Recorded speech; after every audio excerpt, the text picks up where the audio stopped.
தமிழ்நாட்டில் வந்து திமுகவில் வந்து தமிழக முதலமைச்சர் திரு ஸ்டாலினுடைய குடும்பத்தை தவிர வேற ஒருத்தர் யாராவது அவங்க குடும்பத்திலே கூட வேற யாராவது யோசிச்சிட முடியுமா? நம்மளாம் பார்த்துருக்கோம் இல்லையா? அப்போ வந்து எது சர்வாதிகாரம், அது எதை சொல்கிறார் அப்படிங்கிற முக்கியமான கேள்வி. அதெல்லாம் விட்டுருங்க.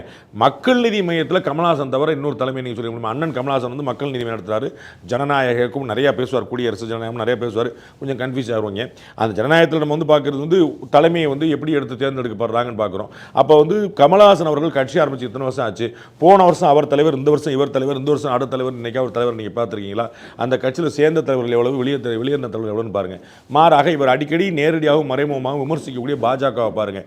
நம்ம பாஜகவுடைய தலைவர்கள் பட்டியலை பார்த்தீங்கன்னா நம்ம ஊர் ஜனா கிருஷ்ணமூர்த்திலேருந்து பக்கத்து ஒரு வெங்கைய நாயுடு வரைக்கும் பெரும் தலைவர்கள் பட்டியல் இருக்குது, நிதின் கட்கரிலேருந்து.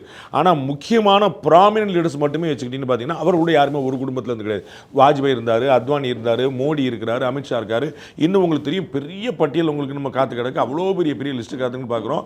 அப்படி வேறு வேறு ஊர், வேறு வேறு வயசு, வேறு வேறு ஜாதி, வேறு வேறு சமூகம், வேறு வேறு மாநிலம்னு சேர்ந்துருக்கக்கூடிய அவ்வளோ பெரிய பட்டியல் வந்து இருந்துச்சு, இருக்குது, இருக்க போகுது. அப்போ எதை வந்து இவர் சர்வாதிகாரம் சொல்கிறாருங்கிறது அவருக்கு மட்டும்தான் தெரியும்.